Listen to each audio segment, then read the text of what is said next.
Resoluções de ano novo. É o tema do nosso final de ano. Nós vamos ter 3 mensagens sobre resoluções de ano novo. Oficialmente hoje é o último mês do ano. Oficialmente hoje é o primeiro dia do último mês do ano. Como é que você fica nesses dias? Fica emotivo? Reflexivo? Para você é a mesma coisa, nada muda. Eu confesso que eu fico meio reflexivo, fico pensando no ano que passou, no ano que está por vir. Emoções brotam no final do ano. E eu quero usar muito bem essas emoções para falar com você essa noite. Quero falar com você sobre resoluções de ano novo. Quais seriam os seus maiores desejos para o próximo ano? Casar? Trocar de emprego? Promoção? Faculdade? Terminar a faculdade? Entregar a dissertação?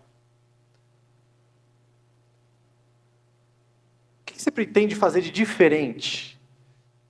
De diferente para o ano que vem? O que você tem que parar?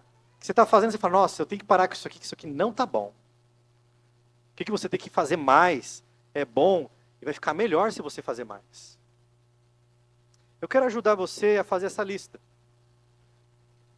Tá muito ruim aí? Som? Não? Ok, vamos seguir então. Tem coisas que são essenciais. E a primeira coisa essencial para esse ano, para o próximo ano, são relacionamentos.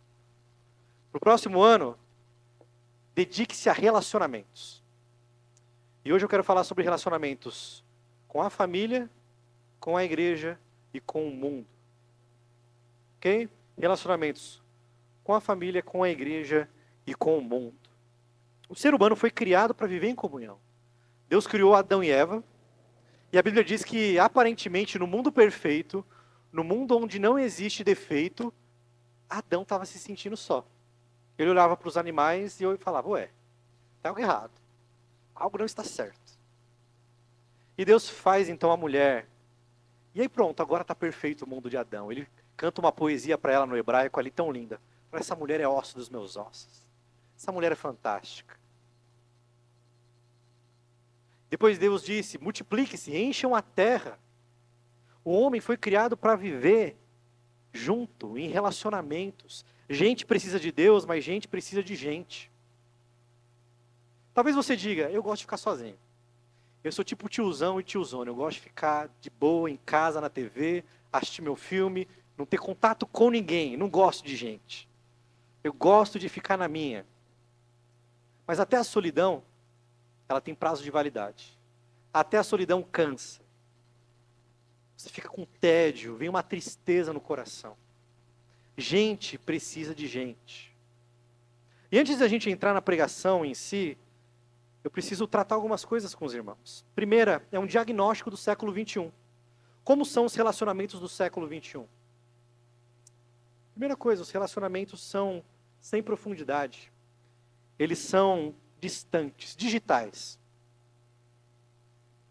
Hoje as pessoas acham que tem muitos amigos pela quantidade de amigos que tem no Instagram, o antigo Facebook, se é que alguém mexe nele, o TikTok. Eu fui contar quantas pessoas eu tenho de amizade lá no Instagram. Eu tenho pouquinha gente. Comparado a vocês, eu tenho pouquinha gente. Eu tenho 249 pessoas só. Tem gente que tem 5 mil, 10 mil, 1000 pessoas. Mas não são relacionamentos profundos e verdadeiros. Não são relacionamentos de amizade genuína. São superficiais, impessoais, distantes. Relacionamentos digitais. Segunda característica que o relacionamento do século 21 se tornou egoísta, interesseiro. Eu quero participar de um grupo se ele tem algo a me oferecer. Eu quero participar de uma rodinha se eu ganhar algo com isso. Inclusive casamento. Se eu não vou receber mais nada, eu vou divorciar.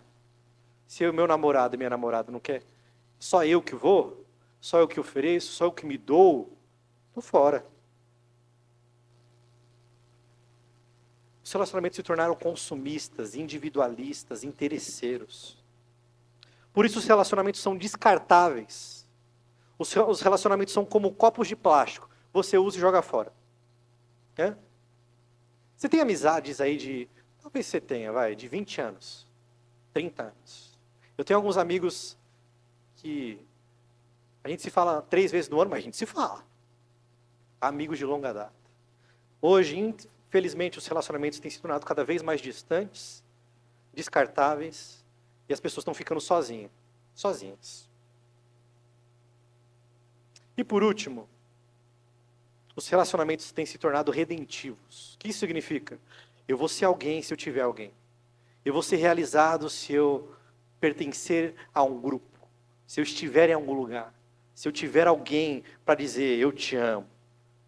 Para me dizer, né? Para dizer a mim, eu te amo. Relacionamentos têm se tornado redentivos. Tem gente que faz de tudo para pertencer a certos lugares.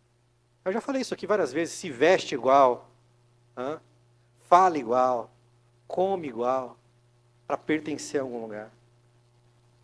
O Timothy Keller, quando fala sobre casamento, por exemplo, ele diz assim: em vez de ser um modo de encontrar sentido na abnegação, em abrir mão das liberdades individuais e no compromisso com deveres do matrimônio e da família, o casamento foi redefinido como uma forma de encontrar satisfação emocional, sexual e plena realização pessoal. Agora estou perfeito, agora estou realizado. Por causa da queda, e por estarmos espiritualmente falidos, os relacionamentos se tornaram egocêntricos. Tudo é sobre você. As brigas na sua casa é sobre você, sobre suas coisas, sobre os seus interesses. Nunca é sobre o do outro. Sempre é sobre si mesmo. E nós temos agora uma nova fidelidade. A fidelidade não é que nem antigamente, não. A fidelidade hoje mudou, ela adaptou. Hoje a fidelidade pode ter mais de um parceiro. Hoje a fidelidade tem prazo de validade também. Hoje a fidelidade é diferente. Hoje a fidelidade é o seguinte: eu estou com você, mas você não pode me mudar. Mas você não pode apontar meus defeitos. Mas eu quero te lembrar novamente, Deus te fez carne e osso. Para abraçar, para dar beijo, para dar um cafunézinho, para apertar a bochecha. Você foi feito carne. Você foi feito para falar. Alguns falam até demais. Mas você foi feito para falar.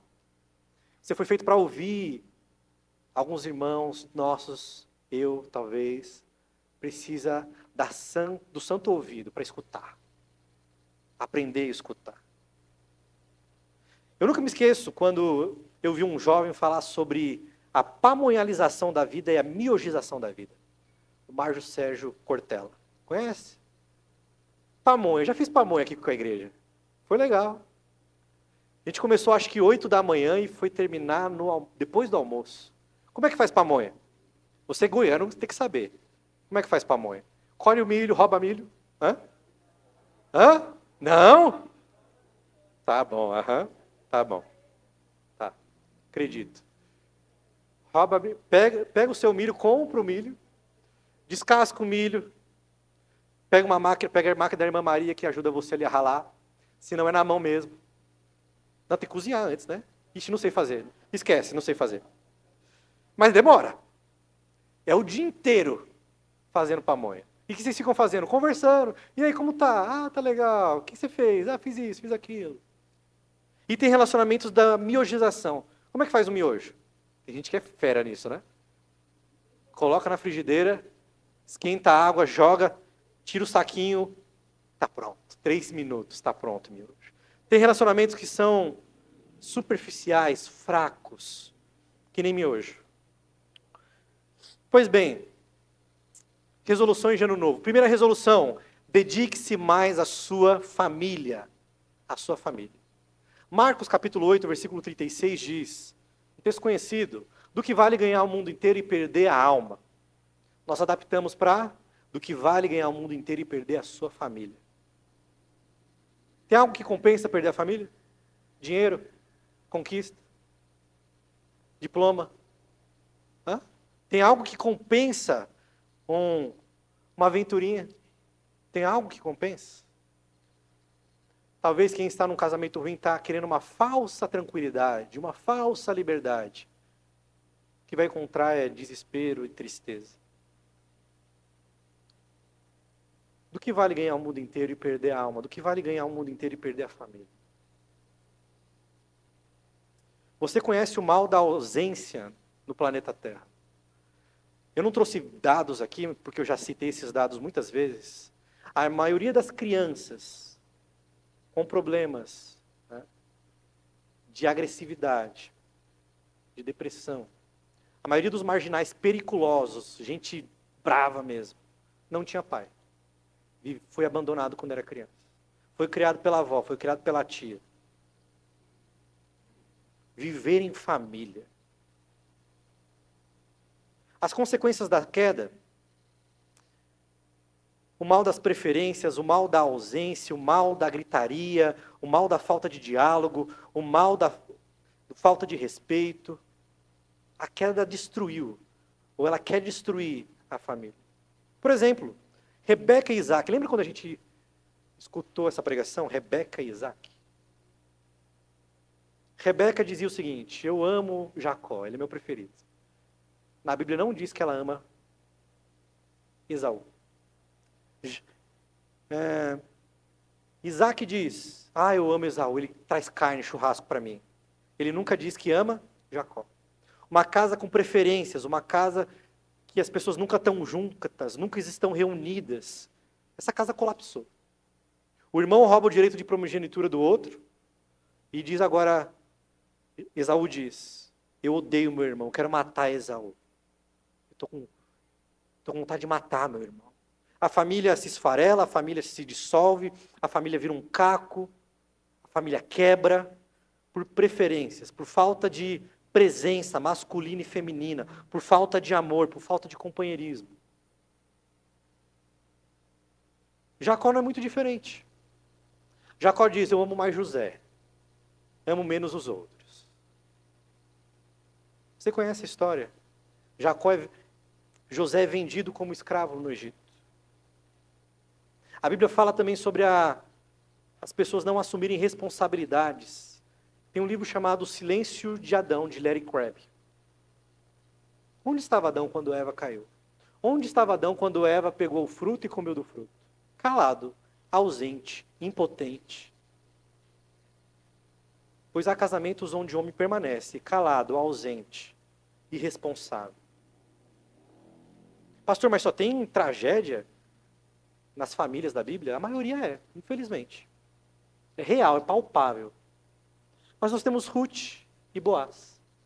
Já leu? É quase um livro de amor, é um livro de uma história de amor. A mulher perde o marido, acompanha a sogra de volta para a casa dela. Ela diz: o seu Deus é o meu Deus. Elas estão na miséria, elas estão na pobreza. Mas tem o Boaz.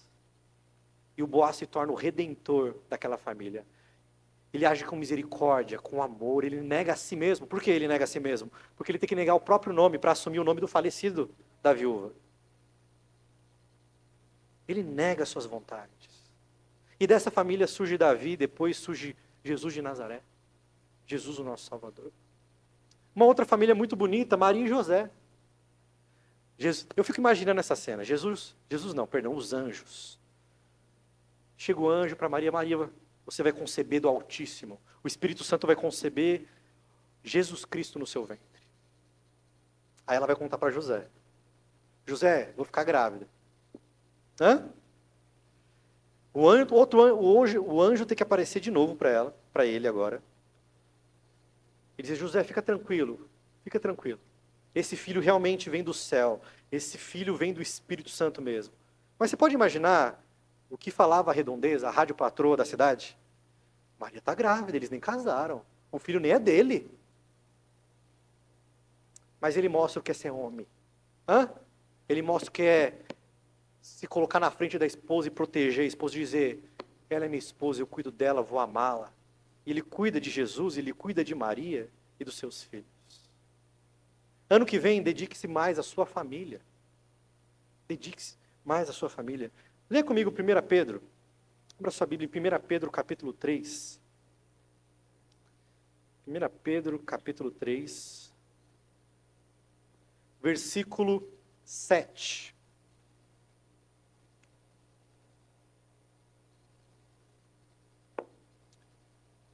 Pedro 3, 7.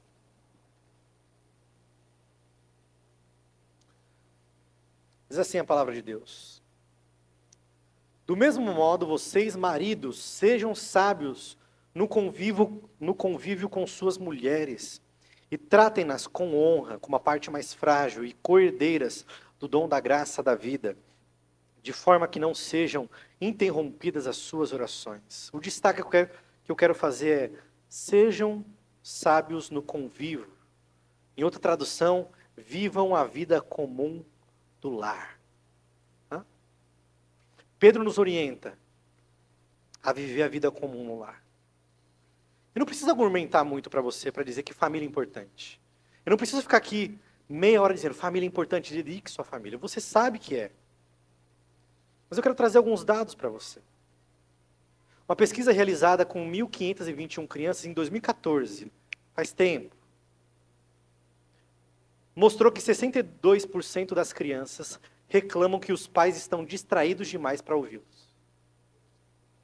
E surpresa, os celulares são os principais responsáveis por isso. Tá junto, mas estão distante. Estão reunidos, mas não conversam. Estão juntos, mas não estão.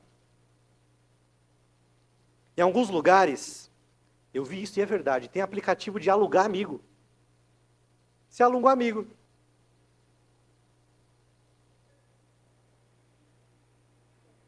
Vivam a vida comum do lar. Mas tem casos onde um homem tem um superpoder, que é o dom da invisibilidade. Cadê o marido? Cadê o pai? Cadê? Sumiu.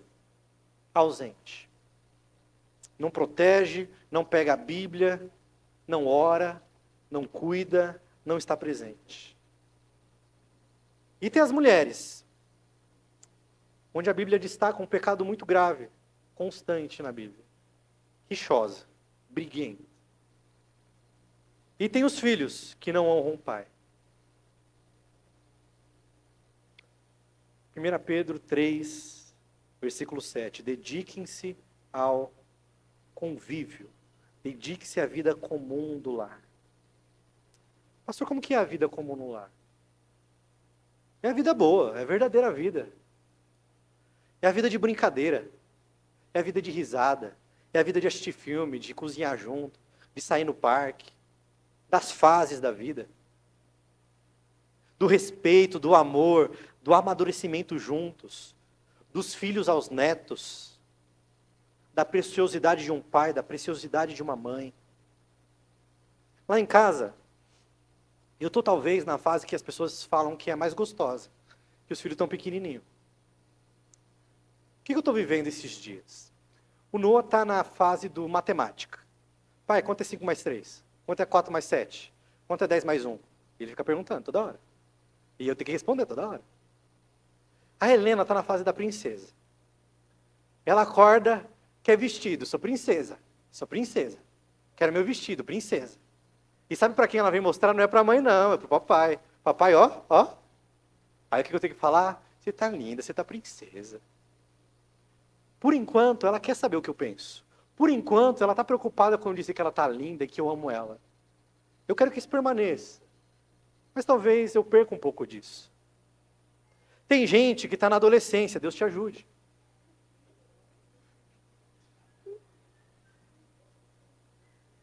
Deus te ajude. Tem gente que o filho já está jovem, na juventude. E aí é uma luta, porque ele está procurando trabalho, está procurando uma boa faculdade, está perdido, o que eu vou fazer da vida? Eu não sei, pai, me ajuda. Mãe, me ajuda, eu não sei o que eu quero. É onde vem os namoradinhos, as namoradinhas também. Tem gente onde o filho já cresceu, já casou e agora veio os netos. E é impressionante como o avô se torna pai outra vez, mas melhor.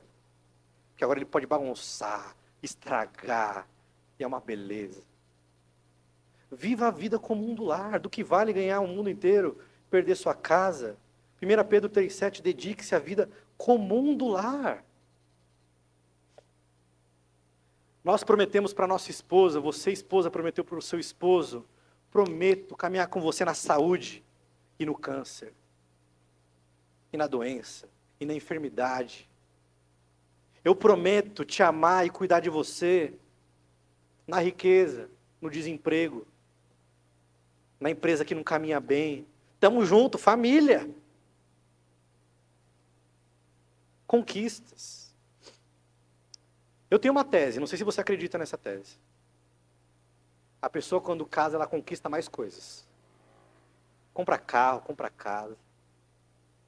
Eu ainda não comprei a minha, mas eu conquistei bastante coisa. Dediquem-se à vida. É tão simples a lição de Pedro. Irmãos, vocês são crentes? Somos. Dedique-se à sua família. Mas tem gente que vive mais no trabalho do que na família. Vive mais com o ídolo do celular. O celular virou um ídolo. O Neil Gaiman escreveu um livro chamado Deuses Americanos, é isso? Deuses Americanos. Aqui, tudo nerd aqui. Ó. Deuses Americanos. Lá, os deuses antigos são Poseidon. Quem mais? Os deuses antigos. Hércules não, é Zeus. Deuses antigos. E nós temos os deuses modernos, Deus da tecnologia, por exemplo. Tem gente que adora o celular. Você sabe daquela história que eu também já contei? Tinha a menininha que estava lá, papai, olha para mim, vamos brincar. Depois, filha. E a filhinha chega para a mamãe, mamãe, vamos brincar, vamos conversar. Depois, filhinha. E eles mexeram no celular, Ah, vamos comer, nós somos crentes, vamos comer na mesa e orar.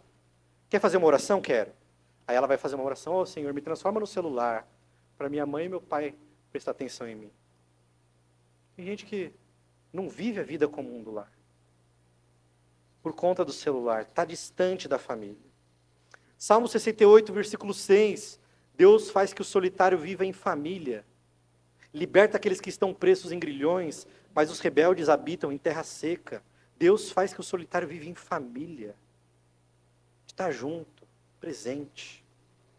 Então vamos lá, resoluções, que eu fiquei muito tempo aqui. Resoluções, então, para a família. Coloca no calendário viagens para o próximo ano. Você vai passear no que vem. Você vai colocar na agenda. Vamos viajar para um outro estado, vamos viajar para um outro país, vamos viajar para Rio Verde, tá bom. Para ali, para o Reni, para o Geraldo, vai para a chácara dele. Parece lá. Passeia, meu irmão, vai passear. Vai tirar férias. Vai ver a mãe, vai ver o pai, vai ver a avó. Vai passear. Coloquem na agenda resoluções de ano novo, dedique-se à família, viagem, passeio. Vai no parque de Jacuí, JK, o perto da escola ali, e tem parque para todo lado aqui em Jataí. Faz um piquenique. Toma cuidado com o celular, toma cuidado com as palavras, toma cuidado com o que você escuta. Toma cuidado com a sua família principal. O que isso significa, pastor? Um outro princípio bíblico. Quando eu estou solteiro, minha família é minha mãe e meu pai. Quando eu casei, minha família se torna minha esposa e meus filhos. Lógico, eu ligo para minha mãe toda semana. Olha aqui seu netinho, ei, pai, como é que você está? Mas quando você casa, sua família se torna sua esposa, seus filhos. Seu filho casou, agora é só você e sua esposa. E você brinca com os netos. Próximo. Compre bons livros sobre família, sobre ser homem, sobre ser uma boa mulher, sobre ser um bom marido, sobre ser filho excelente. Compre bons livros. Se você quiser, manda uma lista com 50 para você. Leia bons livros sobre o assunto. Eu quero me tornar um bom homem, um bom marido, uma boa mulher. E por último, diga assim, Senhor, me transforma. Age na minha vida. Toca a minha boca, toca os meus ouvidos. Me transforma, Jesus, numa mulher piedosa, numa mulher que elogia o seu esposo, elogia os seus filhos, que ora, que intercede, que clama, que está junto. Senhor, me transforma num pai abençoado, num pai que reúne a família, num pai carinhoso, num pai que conversa. Senhor, me transforma num filho obediente, num filho que ainda, como a filha do pastor, pergunta, estou bonita? Pai, olha para mim. Peça a Deus, Deus me transforma. Segunda resolução, acho que eu fiquei muito tempo nessa primeira resolução. Segunda resolução, viva mais entre o povo de Deus. A história da Bíblia é a história da salvação. E a história da salvação também é a história de como Deus está fazendo um povo para si, uma noiva para o seu filho. Começou com Adão e Eva. Depois foram os filhos de Sete. Depois foi uma turma numa arca, Noé e seus filhos e suas esposas. Depois foi Abraão e sua descendência, a nação de Israel. E finalmente a igreja. Ano que vem, seja membro de verdade, se você ainda não é. A Bíblia, o Novo Testamento, está dominado por plurais, uns aos outros, os dons. Eu exorto a vocês, nunca é a uma única pessoa apenas, é a igreja de Jesus. O dom não é para você exercer na frente do espelho, é para o outro, é para o cuidado do outro. E eu quero mostrar isso a partir de alguns textos. Se você quiser me acompanhar, Hebreus, para sua Bíblia em Hebreus, capítulo 3. Versículo 12. Hebreus capítulo 3 fala sobre Deus dizendo a esse povo: quando vocês ouvirem a voz do Senhor teu Deus, não endureça o coração. E o versículo 12 diz assim: cuidados, irmãos, para que nenhum de vocês tenha coração perverso, incrédulo e que se afaste do Deus vivo. Cuidado. Aí o versículo 13 diz: ao contrário, encorajem uns aos outros, todos os dias, durante o tempo que se chama hoje. Como que Deus opera para que nós não tenhamos, para tratar o nosso coração duro, o nosso ouvido tapado, o nosso coração incircunciso, a nossa rebeldia? Versículo 13. Encorajem uns aos outros, animem uns aos outros, exortem uns aos outros, cuidem uns dos outros. Aí você vai para o capítulo 6. O capítulo 6 é uma exortação sobre permanecer na fé. Leia comigo o versículo 4 em diante. Aqueles que uma vez foram iluminados, provaram o dom celestial, tornaram-se participantes do Espírito Santo, experimentaram a bondade da palavra de Deus e os poderes da era que há de vir, mas caíram, mas retrocederam, mas abandonaram a fé. Hebreus é o livro sobre a superioridade de Jesus, sobre a glória de Jesus. Mas há umas pinceladas no texto sobre a igreja de Jesus. Capítulo 3, não endureça seu coração. Capítulo 6, permaneçam na fé, não abandonem a fé. Aí você vai para o capítulo 10, o famoso versículo 25. Não deixemos de congregar, como é costume de alguns. Mas para você entender tudo isso, você precisa ver o sanduíche. Eu quero te mostrar o sanduíche. Olha comigo o versículo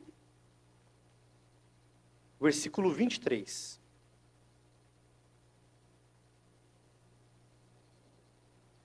Apeguemo-nos com firmeza à esperança.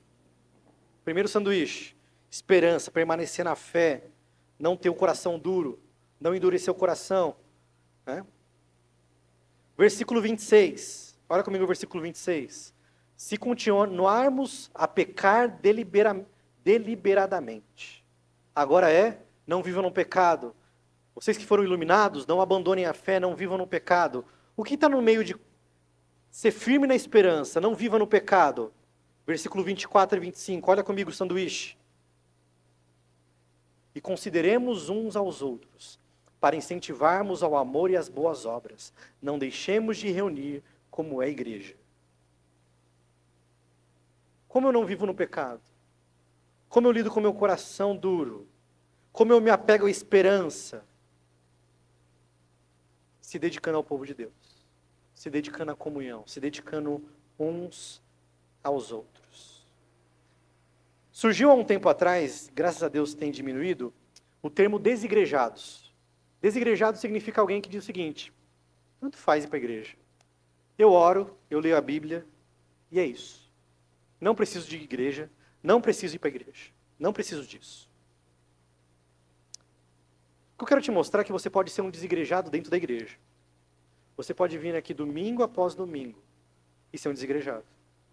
Porque o autor de Hebreus não combate O desigrejado é aquele que para de ir para a igreja dizendo, vá mais à igreja. Olha como ele combate, versículo 24. Considere uns aos outros, a nos incentivarmos ao amor e às boas obras. Procuremos encorajarmos uns aos outros. Ser igreja é isso aqui. Ser igreja não é vir aqui domingo. Ser igreja não é vir aqui, tomar ceia e ir embora. Ser igreja, segundo a Bíblia, é cuidar do outro, exortar um ao outro, amar o outro, orar pelo outro, interceder pelo outro, abençoar o outro, animar o outro. Você tem dons que eu não tenho. Você tem talentos que eu não tenho. O pastor não consegue abraçar a igreja inteira e nem para isso que ele foi contratado, entre aspas. O pastor existe para treinar os santos, para cuidar um dos outros, para exortar uns aos outros. Mas tem crente que é o famoso crente sanguessuga. Ele vem para a igreja e ele suga. Culto. Sugou louvor. Ele suga a pregação. Ele sai até legal. Nossa, hoje eu dei umas risadas, hoje a pregação foi suave. E vai embora. Mas ele nunca abençoou ninguém. Ele nunca deu uma palavra a ninguém. Ele nunca disse, posso orar por você? Tamo junto, hein, meu irmão? Tamo aqui junto. Talvez você diga, eu tenho muita dificuldade de relacionamento. Bem-vindo, eu também tenho. Vários de nós aqui temos esse problema. Mas viver igreja é considerar, é provocar fé no outro, é incentivar ao outro. No próximo ano, dedique-se mais à sua igreja. Congregue. No mundo animal, alguns animais, eles tiram carrapato assim uns dos outros, piolhos dos outros, e os animais ficam limpinhos. Sei que a imagem não é muito boa, mas é isso que vocês fazem comigo e eu faço com vocês. Tirando carrapato, tirando piolho, tirando sujeira, purificando, embelezando essa pessoa. Romanos 12, do 4 ao 10, abra comigo aí. Hoje um sermão temático. 4 ao 10 diz assim.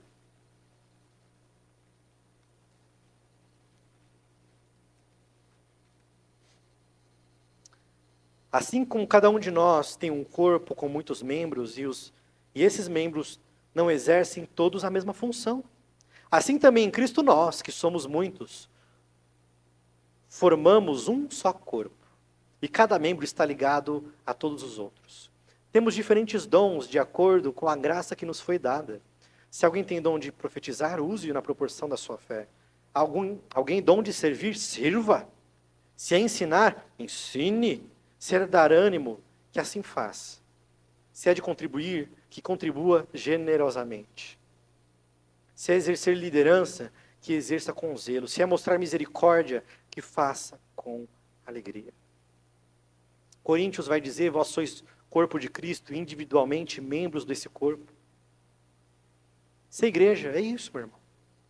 A ceia é sobre isso, o batismo é sobre isso, a contribuição financeira é sobre isso.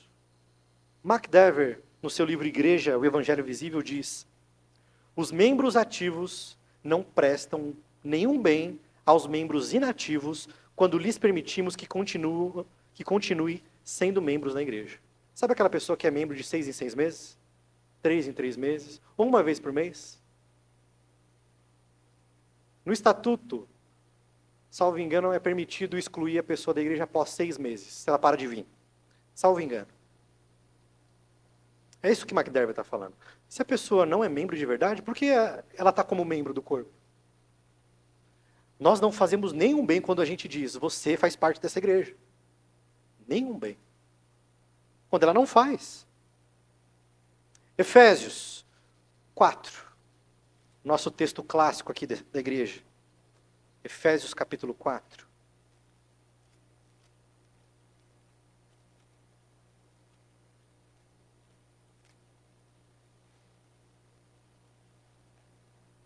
Nós vamos ler a partir do versículo 15.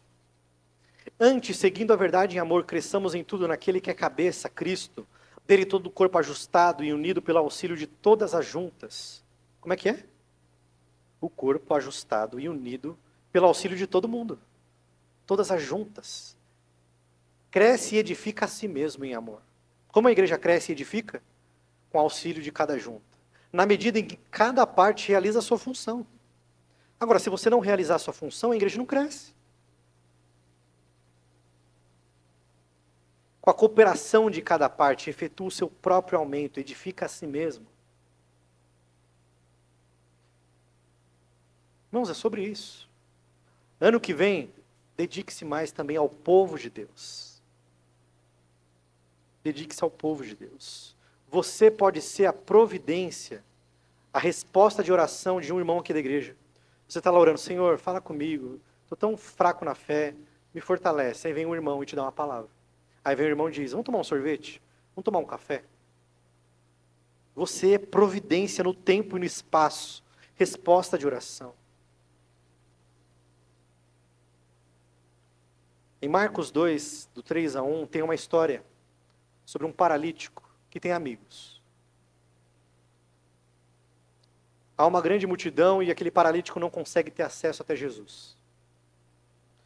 Aqueles amigos, então, sobem no teto da casa, abrem o teto da casa e descem aquele homem para que Jesus o cure. E ele é curado. Eles não se preocupam com os empecilhos, eles não se preocupam com o tempo que eles têm, eles não estão preocupados o que as pessoas vão achar, o recurso que eles têm. Eles apenas estão preocupados. Meu amigo é paraplégico. Tem alguém que cura, eu vou lá. Deus nos chama para ser amigos de paralíticos. Né? Amigo de surdo, amigo de mudo, amigo de quem está no pecado, amigo de quem está nas lutas da vida cristã. E você está lá, enfrentando a multidão, enfrentando os desafios, enfrentando as lutas, para que essa pessoa seja salva por Jesus. Quando aquele homem desce, Jesus olha para ele e diz, a tua fé te salvou.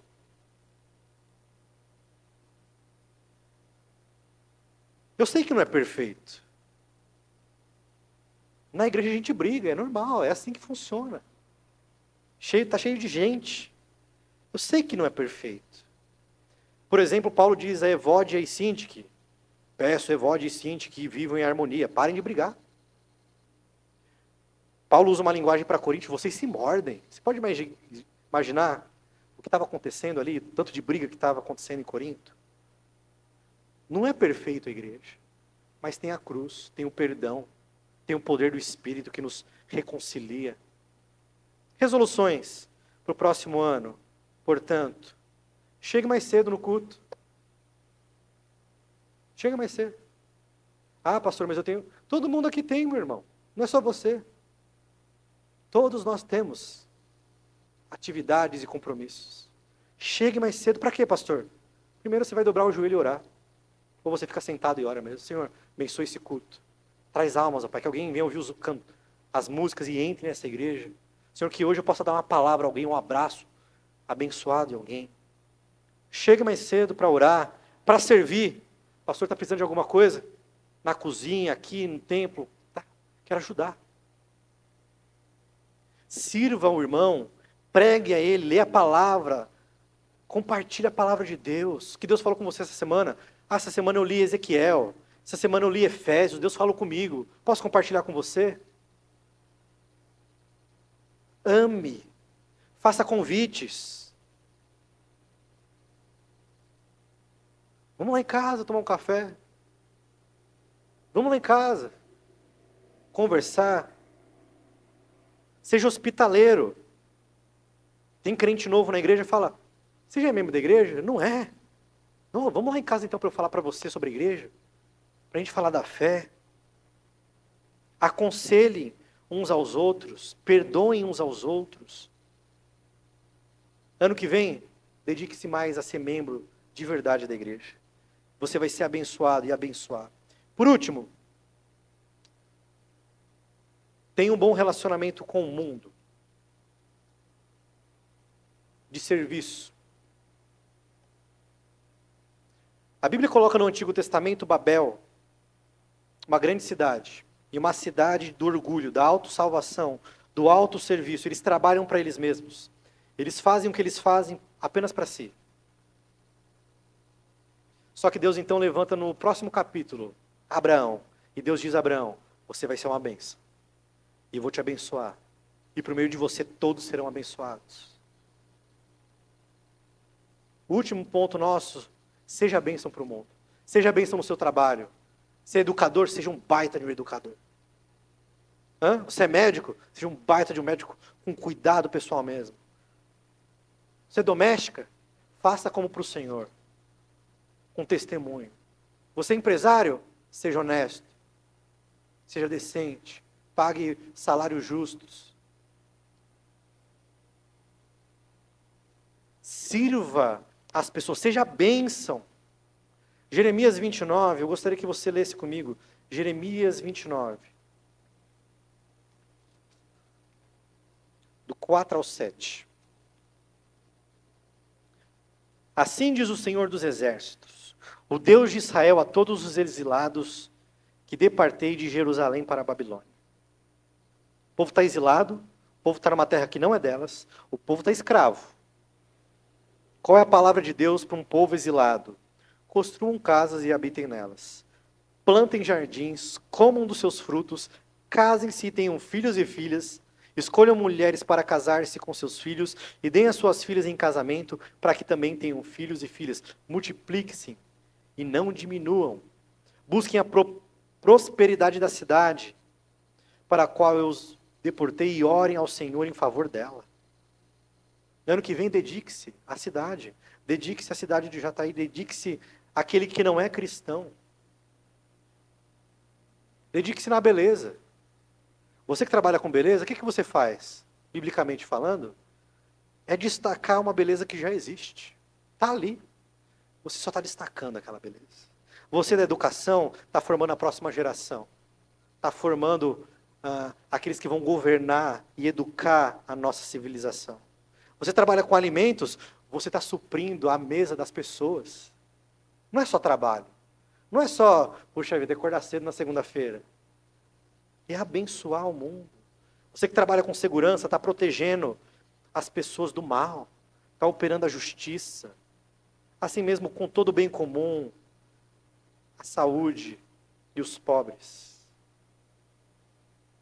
O sociólogo Rodney Stark escreveu um artigo, O Cristianismo, e ele escreveu assim: em cidades repletas de desabrigados e pobres, o cristianismo oferecia caridade e esperança. Em cidades repletas de novatos e estrangeiros, o cristianismo oferecia uma base imediata de relacionamento. Em cidades repletas de órfãos e viúvas, o cristianismo provia um sentimento novo e amplo de família. Em cidades feridas pelas violentas lutas étnicas, o cristianismo oferecia uma nova base para a solidariedade social. Não foi simplesmente um movimento urbano, mas uma nova cultura. Dedique-se à sua família, dedique-se à sua igreja, dedique-se a servir o bem comum à cidade. Resolução de ano novo, então. Mostre a sabedoria de Deus para o mundo. Mostre a beleza da cruz para o mundo no viver, no portar-se, na vocação que você foi chamado. As pessoas olham para você e dizem, isso aqui é um crente no ambiente de trabalho. Isso aqui é um crente no lazer. Isso aqui é um crente no shopping. Isso aqui é um discípulo de Jesus. Olhe um discípulo de Jesus. Até que a beleza de Cristo se veja em você. Porque, irmãos, nós somos a resposta para a guerra. Nós somos a resposta para a fome, para a solidão, para a falta de significado no mundo, para a falta de razão de viver no mundo, da existência. Está com você. Você diz, é Jesus Cristo. É a esperança da glória, é o Cristo que voltará. A minha fé está no meu Senhor.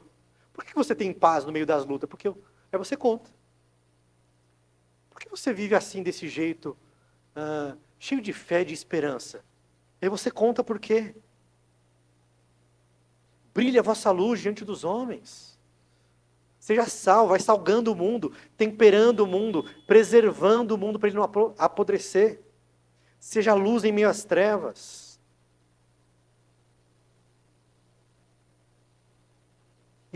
E certamente, evangelize, fale de Jesus. Fale do Evangelho. Que as pessoas olharem para você e vai dizer, Essa pessoa nega a si mesma, essa pessoa tem uma sabedoria diferente. Ela tem Jesus, ela tem Cristo. Primeira resolução de Natal, de Ano Novo, dedique mais tempo à sua família. Dedique mais tempo, de verdade, à sua igreja, membro de verdade. Seja bênção para o mundo. Vamos orar? Vamos orar.